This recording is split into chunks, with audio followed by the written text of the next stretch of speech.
Assalamualaikum warahmatullahi wabarakatuh. Tepang deui sareng sim kuring Ujang Comro.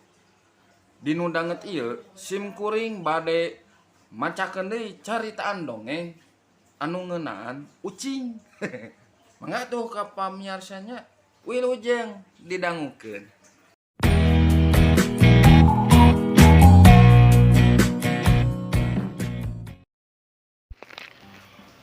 Kacaritakeun aya hiji jalma ngingu ucing kacida pisan di pikanyaahna.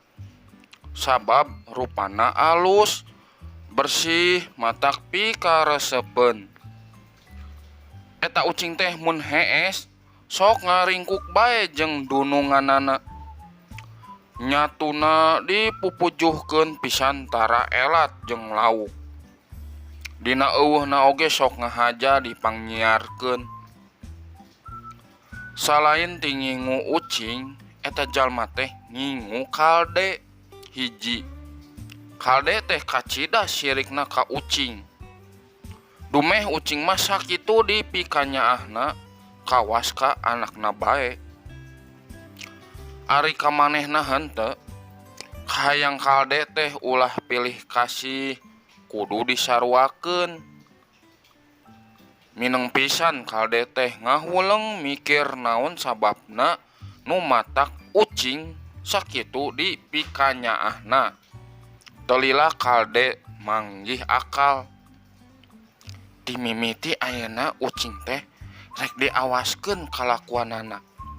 Engke kuring rek diturutan, ceuk kalde. Kacaritakeun dina hiji poe dununganana teh diuk dina handapeun tangkal buah. Teu lila ucing teh nyampeurkeun bari eong-eongan. Ngeong, ngeong.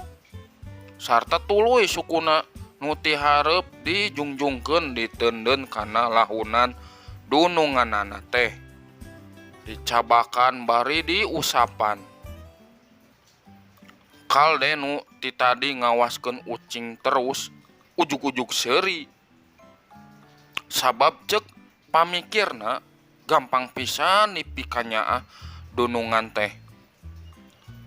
Tah bet babari temen lamun ngan sakitu bae mah. Supaya dipikanyaah ku dunungan kuring ge bisa asana. Rek nurutan, ceuk pamikir kalde. Hiji mangsa basa dununganana keur anteng rineuh handapeun tangkal buah. Kalde teh nyampeurkeun ka dununganana ngahiem bari sesegor. Sukuna nu hareup ditincakeun kana lahunan dununganana. Kumaha balukarna? Eta teh jalma ngejat tuluy nangtung top nyokot iteuk. Habek kalde teh dirangket tarik pisan. Geus kitu tuluy dibawa ka tegal dikencarkeun. Ceuk kalde bari humandeuar. Nah kumaha atuh? Macak heran teh teu kaharti ku kuring mah. Si ucing mah ngamperkan kadununganana bari disada sukuna ditincakeun kana lahuanana. Henteu jadi matak kitu kieu. Hari kuring bert matak ditenggel jeung diusir. Kumaha nabet beda-beda. Sing horeng nu hade dilakukeun ku batur cantang tu hade dilakukeun ku nu sejen.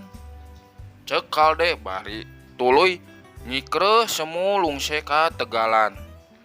Tah sakitu pamiarsanya dongeng anu ngeunaan ngingu ucing.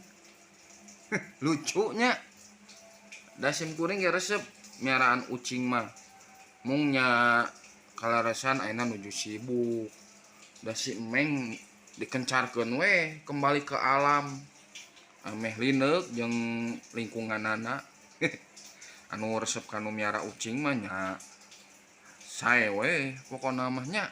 Anu kade kedah bersih, kandangna kedah di nya si ucingna kedah dirawat, ulah beunang panyakit bisi nular kutuna terutama eta paurnya komo nuju gaduh putra alit mah ulah dugi ka repet teuing bisi itulah kedah sararehat gitu gaduh piaraan mahnya ka pamiarsa atuh salawasna dilajeng nya engke di dongeng nu salajengna simkuring bade macakeun deui dongeng Sunda anu seru mangga tuh dipihatur simkuring bade pamit heula aya pada malamnya milujeng tepang deui dinu danget dongeng anu sanesna mangga tuh assalamualaikum warahmatullahi wabarakatuh.